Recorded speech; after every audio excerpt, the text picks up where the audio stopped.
Put every departure on operational hold. The command struck the control room like a power failure, and within seconds, an entire wall of flight displays changed from green to red. Crown Sky Airlines Flight 417. Hold. Flight 228. Hold. Flight 906. Hold. Across the country, gate agents stared at their screens as departure clearances vanished one after another. Pilots waiting near taxiways received instructions to remain at their gates. Ground crews stopped loading final bags.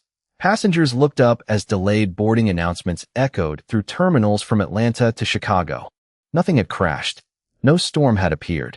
No security emergency had been declared. Yet one of the largest airlines in America had suddenly stopped moving. Inside Crown Sky's National Operations Center in Dallas, warning tones pulsed beneath the low hum of computers. Robert Hayes, the airline's chairman, crossed the floor with his phone pressed tightly against his ear. What triggered the hold? He demanded. A systems director scanned the incoming report, his face losing color as he read. A passenger integrity breach tied to the deployment authorization. Robert stopped. Whose authorization? The director looked up. Marcus Reed. The name silenced everyone within hearing distance. On the largest screen, a message appeared beneath the red flight map. Deployment suspended. Preserve all logs. 5 minutes earlier, Marcus Reed had been standing in the first-class cabin of Flight 417, holding a boarding pass marked Seat 1A.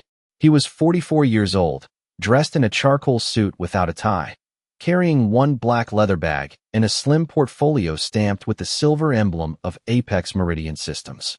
Nothing about him announced that his company designed the operational platform Crown Sky planned to activate that morning. No assistant followed him. No security detail cleared the aisle. He looked like a quiet business traveler arriving just before the aircraft door closed. The cabin glowed beneath soft amber lighting. Overhead bins clicked shut. Ice shifted inside crystal glasses. Beyond the window, service vehicles moved across the concrete, while the engines produced a steady mechanical hum. Marcus reached the first row and stopped. A white woman in an ivory jacket was seated in 1A, calmly arranging her purse beneath the window.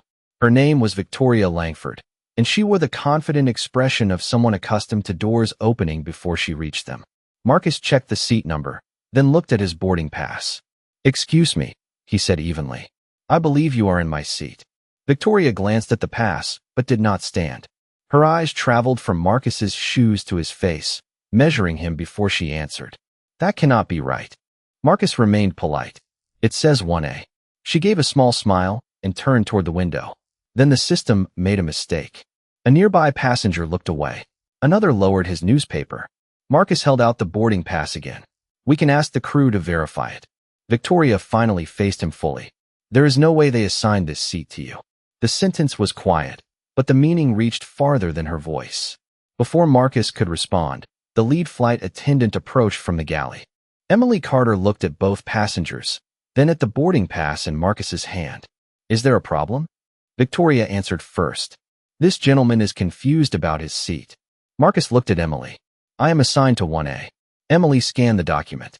Her device paused, then displayed 2 passenger records linked to the same seat. One profile was open and familiar. The other was locked behind a corporate security restriction. Emily frowned. Victoria leaned back with certainty. Marcus said nothing. He simply watched to see which version of the truth the airline would choose. Emily scanned the boarding pass again, but the result did not change.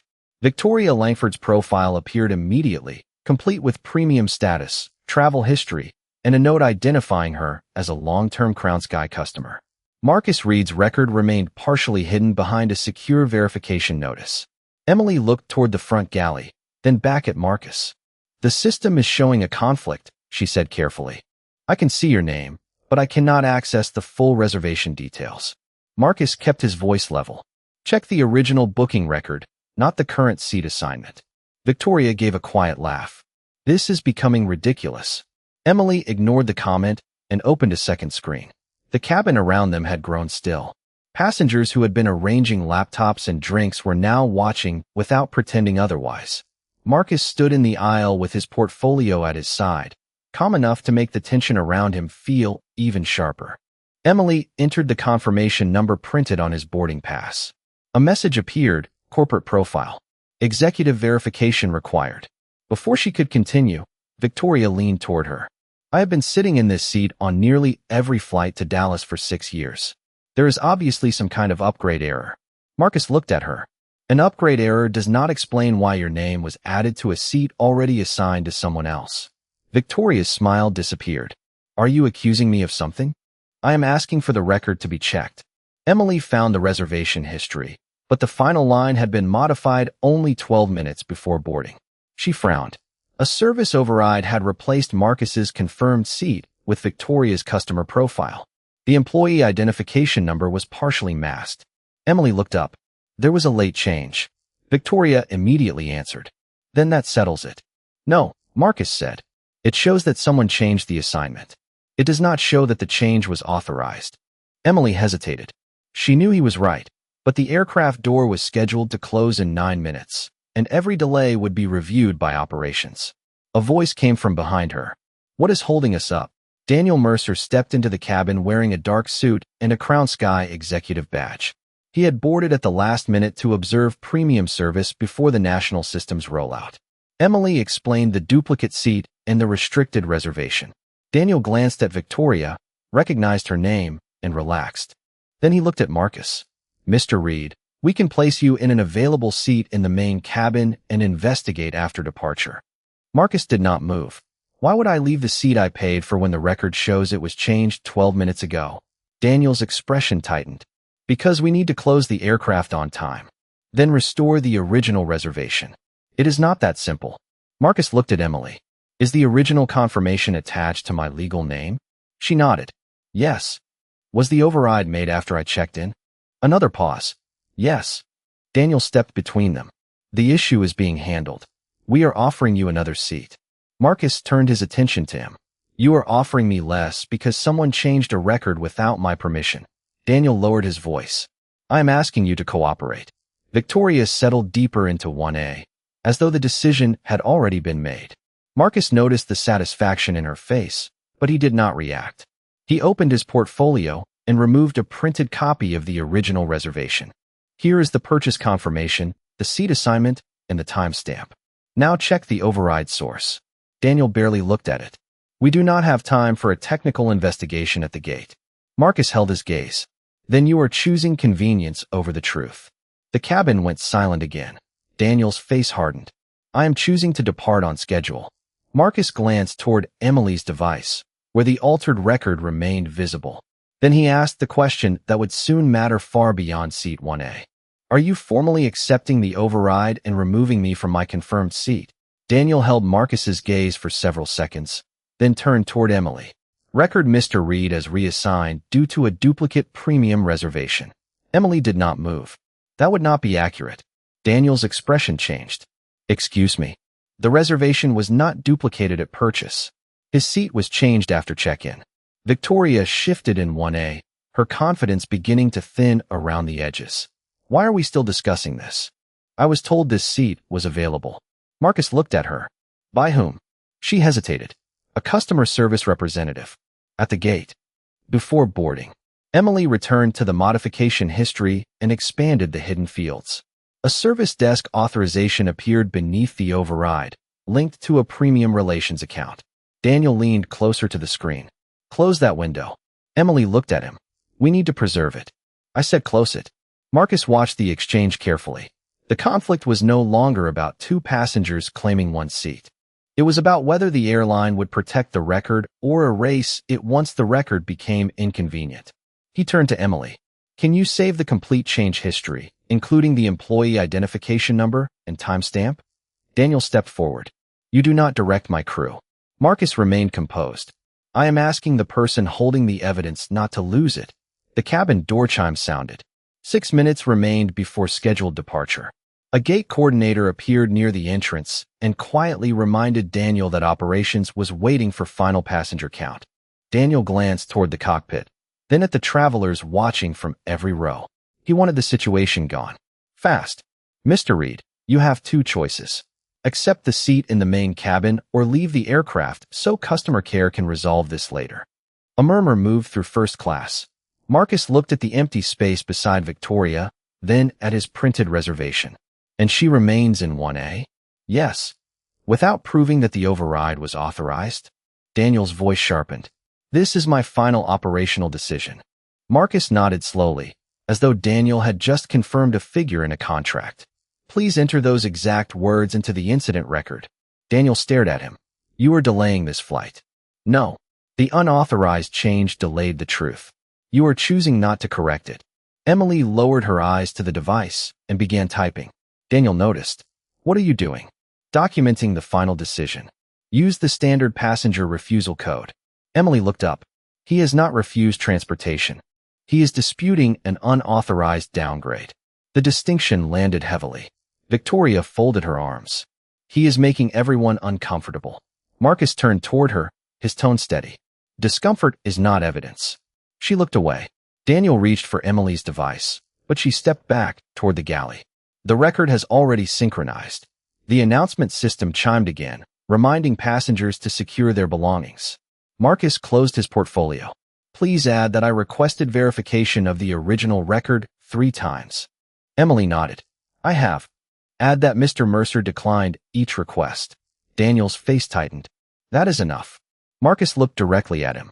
One more question. Is Crown Sky officially treating the altered record as valid even though the original record proves otherwise? Daniel answered without hesitation. Yes. The cabin became completely silent. Marcus reached into his inside jacket pocket and removed his phone. He opened a secure application bearing the Apex Meridian emblem. On the screen, a countdown showed 4 minutes until the national platform deployment. Beneath it was a single authorization control available only to the chief executive officer. Emily saw the emblem and froze. Daniel did not recognize it. Victoria did not notice. Marcus looked at the altered reservation one last time, then typed a message to the system's command center. Freeze deployment. Preserve all passenger integrity logs. He pressed send. Across the country, the future Crown Sky expected to activate that morning stopped counting down. The message reached Apex Meridian's command center at 8:54 in the morning, for minutes before the scheduled deployment. A technician saw the authorization, verified Marcus Reed's executive credential, and suspended the release before the new platform could assume control of Crown Sky's national scheduling network. The existing systems remained active. No aircraft in the air was affected. No safety process was interrupted. But every departure linked to the transition window was placed on operational hold until the passenger integrity records could be secured and reviewed. Inside Flight 417, none of the passengers understood what had just happened. Daniel Mercer still believed he controlled the situation. He pointed toward the rear cabin. Your alternative seat is waiting.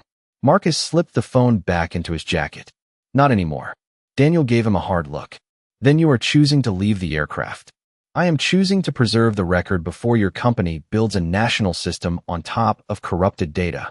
Victoria let out an impatient breath. What does that even mean? Marcus did not answer her. Emily's handheld device suddenly vibrated. A red notification filled the screen. National deployment suspended. Passenger integrity audit initiated. Preserve all active records. She read it twice. Then she looked at Marcus. Did you trigger this? Daniel turned sharply. Trigger what? Emily showed him the screen. The color drained from his face, though he still did not understand the full meaning. That notice comes from Apex Meridian, he said. Marcus nodded. Yes. Daniel stared at the silver emblem on Marcus's portfolio, then at the same emblem glowing on Emily's device. Something in his expression shifted. The name he had treated like an inconvenience was beginning to connect with the company every Crown Sky executive had discussed for months. Before he could speak, his phone rang. The caller identification displayed Robert Hayes, chairman. Daniel answered immediately. Mr. Hayes, we are closing the aircraft now. Robert's voice came through loud enough for Emily to hear. Why is Marcus Reed not seated in 1A? Daniel looked at Marcus. There is a reservation dispute. There is no dispute, Robert said. There is an unauthorized override attached to a protected executive profile. Daniel lowered his voice. We offered him another seat. A long silence followed. You offered the chief executive officer of Apex Meridian Systems a downgrade after someone altered his confirmed reservation. Victoria sat upright. Emily's eyes widened even though she had already suspected the truth. Daniel turned away from the passengers, but there was nowhere private to stand. We did not know who he was. Robert's response came cold and immediate. That should not have mattered. The words settled over the cabin. Marcus remained beside seat 1A, composed, his black leather bag still resting near his feet. Victoria looked at him differently now, not with respect, but with fear of consequence. "You are Marcus Reed?" she asked. He met her eyes. "I was Marcus Reed before the call." She looked toward Daniel. "I was told the seat had been released." Emily returned to the modification history. With the deployment frozen, the masking controls had been removed for audit access. The employee identification number was now fully visible. The override had been entered through Crown Sky Premium Relations using a note that read Executive Accommodation Request. Beneath it was Victoria Langford's customer number and the name of a service representative assigned to her account. Emily turned the screen toward Daniel. The original seat was deliberately reassigned after Mr. Reed checked in. Daniel looked at Victoria. "Did you request this change?" Her confidence finally broke. "I asked whether something closer to the front was available." Marcus spoke quietly. "That is not what the record says." Robert remained on the line. "Daniel, restore seat 1A immediately and keep the aircraft at the gate. No one departs until the audit team secures every log connected to this override." Daniel looked through the open cabin door toward the jet bridge, where a gate supervisor was already approaching with 2 members of Crown Sky's compliance team. 5 minutes earlier, he had believed the fastest solution was to move one passenger. Now, every departure screen in the network was waiting for the truth he had refused to verify. The compliance team entered flight 417 without speaking to the passengers. Their arrival changed the atmosphere immediately. One representative moved beside Emily and asked her to transfer the incident record to a secured audit channel. Another stood near the aircraft door and informed the gate supervisor that boarding was closed until further notice. Daniel remained near the first row with Robert Hayes still on the phone, his earlier certainty replaced by a careful silence. Victoria sat rigidly in 1A, one hand resting on her purse, her eyes fixed on the aisle, as if looking away could reduce her part in what had happened. Marcus stood where he had been standing from the beginning, calm, composed, and unwilling to let anyone transform the truth into a misunderstanding. Emily completed the transfer. "The full override history is preserved," she said. "The original reservation, the premium relations request, the employee identification number, and every instruction entered after boarding." The compliance representative nodded. "Was Mr. Reed ever informed that his seat had been reassigned before he entered the aircraft?" "No." "Was he offered an equivalent premium seat?" "No." "Was the passenger occupying 1A asked to provide proof that the override was authorized?" Emily looked toward Victoria. "No." Each answer narrowed the space around Daniel. Robert's voice came through the phone again. "Daniel, put the call on speaker." Daniel hesitated, then obeyed. Robert addressed Marcus directly. "Mr. Reed, I want to apologize on behalf of Crown Sky. Seat 1A will be restored immediately, and the employee involved in the override will be removed from active duty pending investigation." Marcus looked at the phone. "Restoring the seat does not restore the process." "I understand. Do you?" Marcus asked. The cabin became still. "Your team had the original record. They had the timestamp. They had a crew member willing to verify it.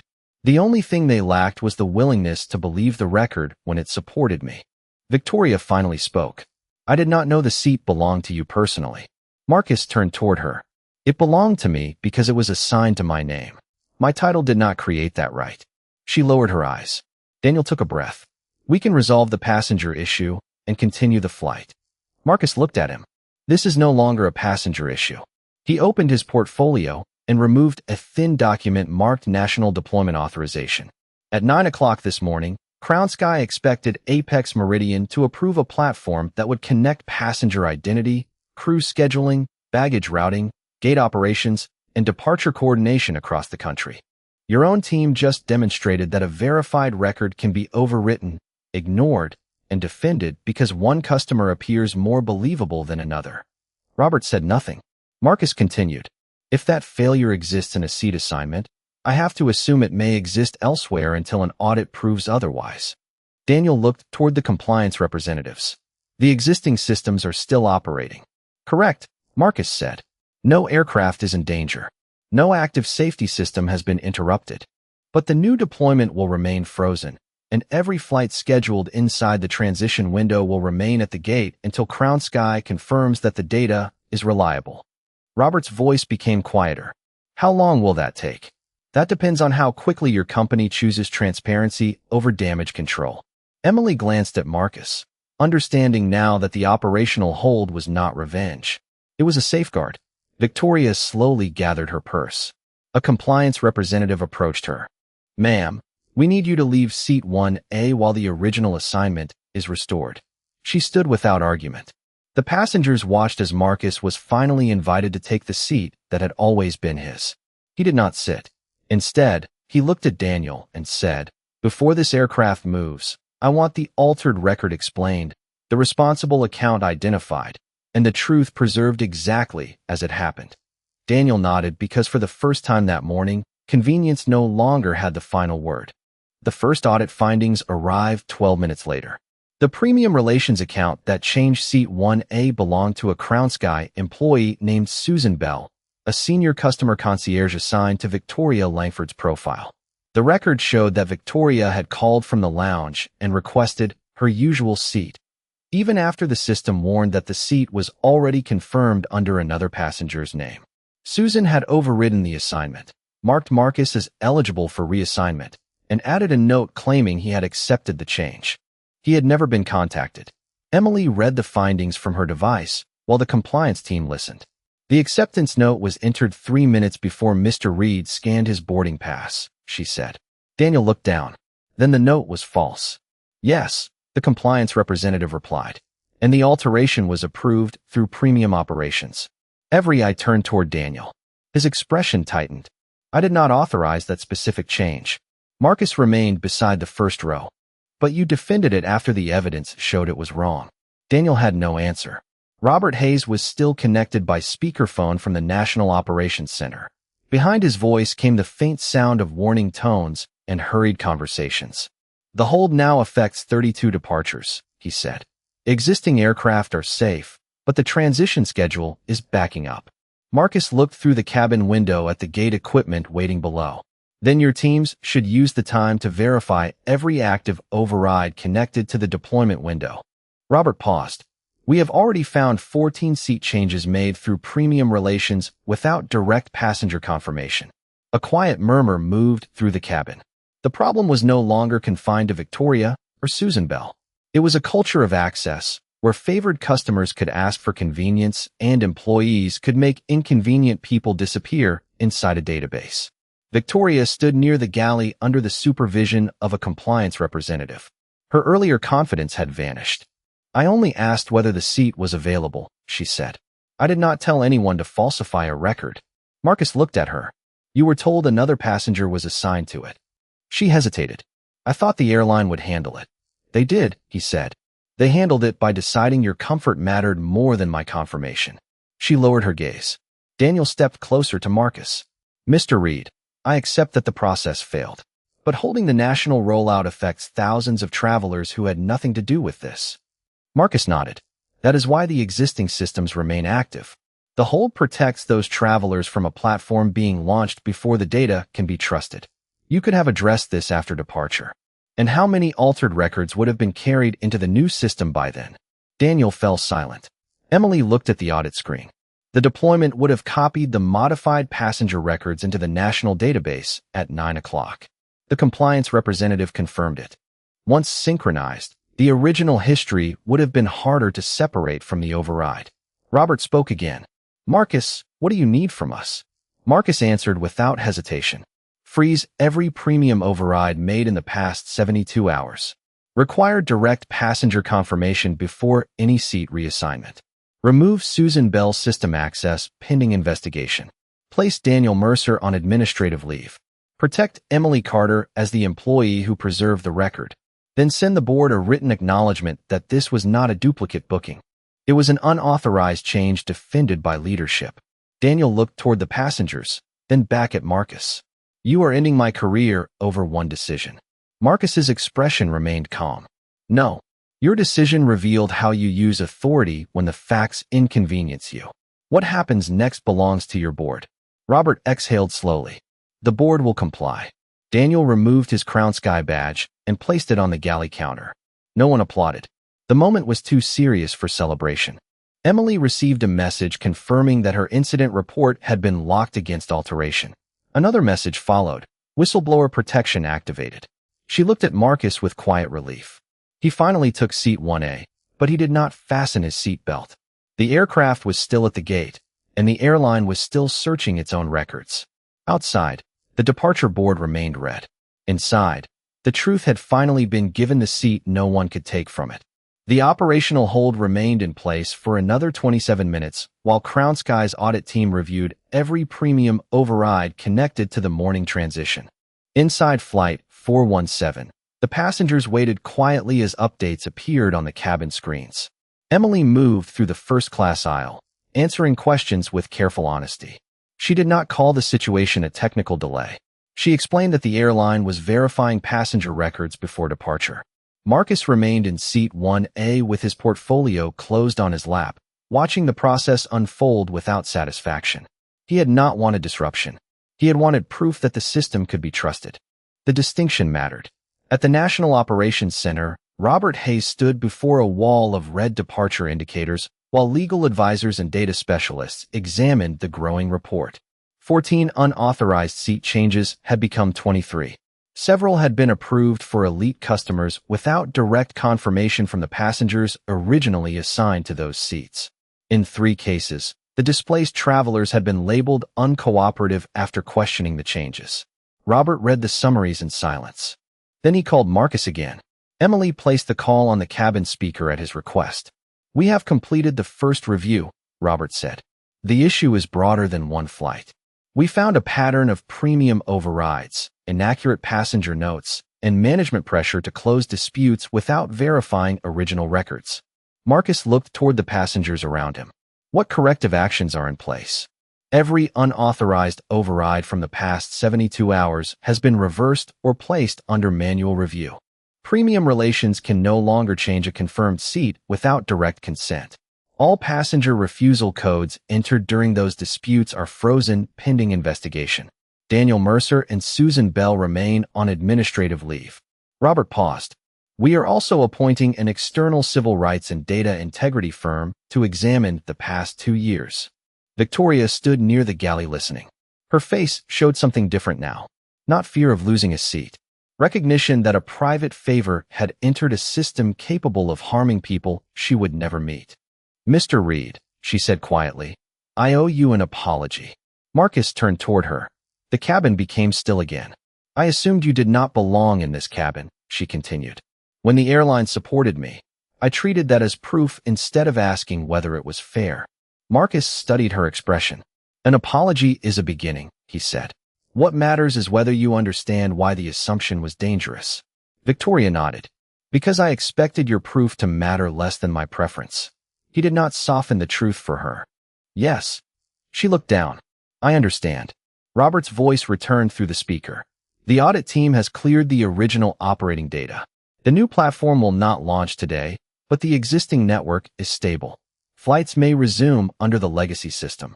Across the country, departure boards began changing from red to amber, then slowly back to green. Gate agents announced revised boarding times. Ground crews returned to their positions. The hold had not ended because Crown Sky had protected its reputation. It ended because the company had finally protected the record. Emily received a secure message confirming that Flight 417 could depart once the local compliance team completed its report. She looked at Marcus. "Seat 1A is confirmed under your name, and the original record has been restored." Marcus glanced toward Daniel's abandoned badge on the galley counter. "Preserve both versions," he said. "The corrected record and the record showing what happened."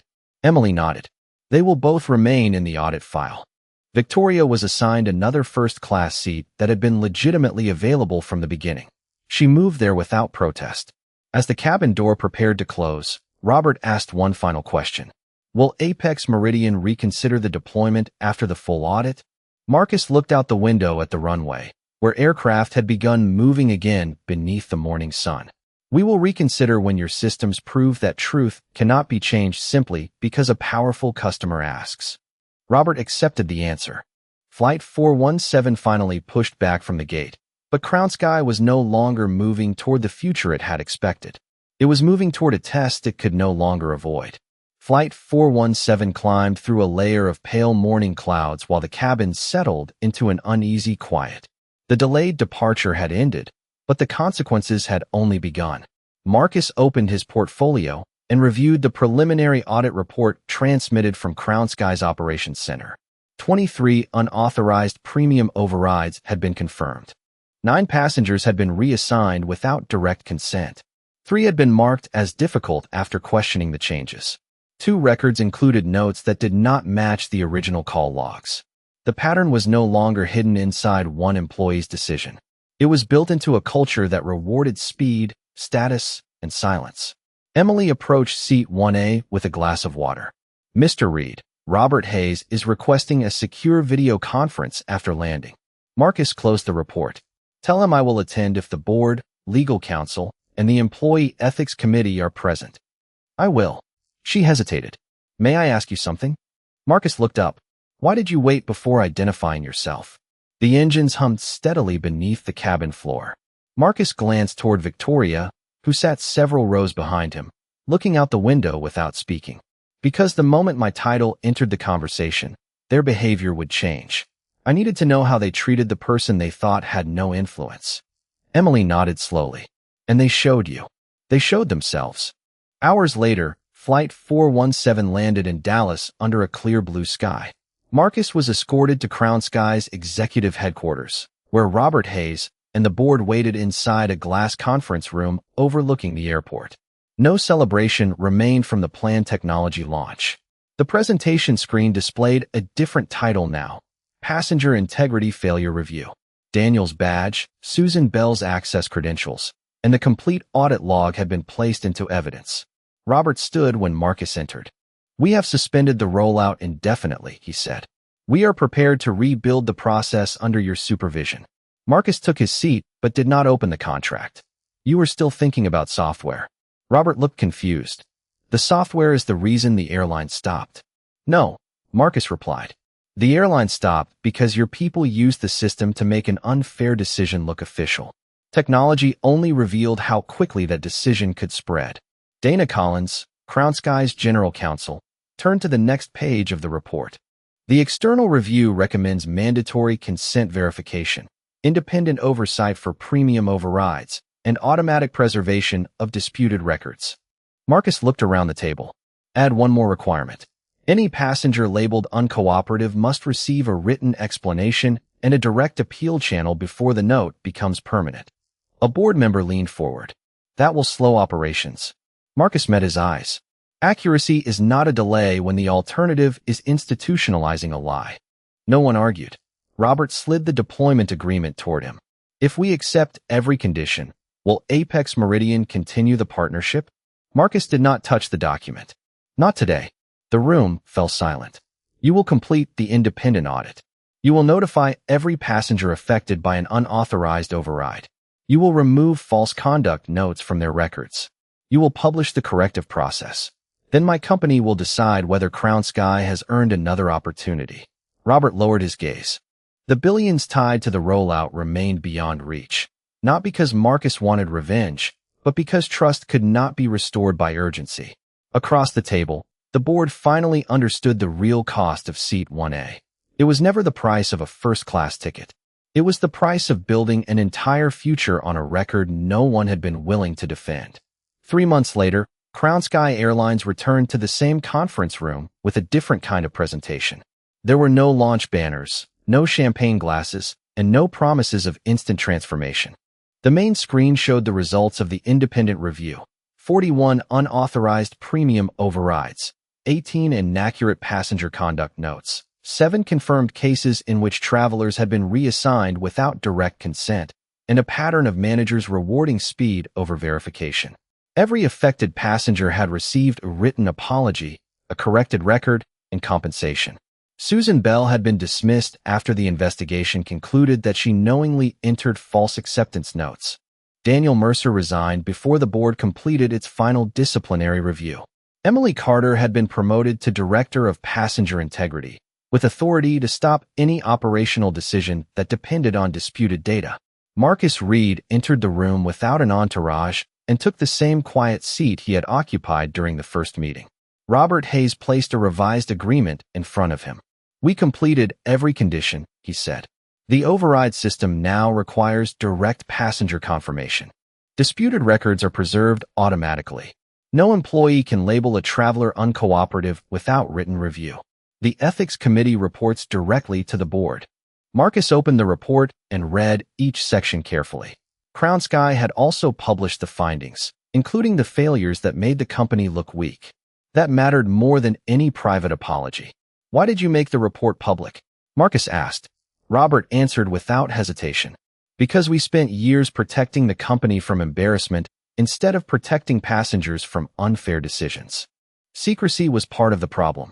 Marcus looked toward Emily. "Do employees have the power to challenge senior management now?" "Yes," she said. "And every challenge creates a permanent audit trail." He nodded. Outside the conference room windows, aircraft moved steadily across the Dallas runway. The airline had continued operating on its legacy systems throughout the review, slower and less efficiently than planned, but without forcing a technology launch before trust was restored. Robert pushed the contract forward. "Is Crown Sky ready for another opportunity?" Marcus looked at the signature line, then closed the folder. "A second opportunity is not the same as forgiveness," he said. "It is a responsibility." Robert nodded. "We understand." Marcus signed the agreement, but the new deployment was divided into stages, each requiring independent approval. No single executive could rush the process. No customer's status could erase another passenger's confirmation. No disputed record could disappear without review. Weeks later, Crown Sky launched the first phase of the Apex Meridian platform at 6 airports. The system did more than schedule flights. It protected original records, flagged unequal treatment patterns, and gave passengers a direct way to challenge decisions before false notes followed them into future travel. Victoria Langford sent Marcus a handwritten letter accepting responsibility for the assumption she had made in Seat 1A. He did not make the letter public. Accountability, he believed, did not always need an audience. On the morning the full national rollout was finally approved, Emily stood inside the operations center as every screen changed from amber to green. Robert looked at Marcus and said, "All of this began with one seat." Marcus watched the map come alive. "No," he replied. "It began when your people decided one person's truth was easier to erase than another person's comfort." Crown Sky did not lose its future that day on Flight 417. It nearly lost it. The difference was that, after the consequences arrived, the company chose to change. They believed they were moving one man out of a seat. In reality, they were deciding whether truth itself still had a place on board.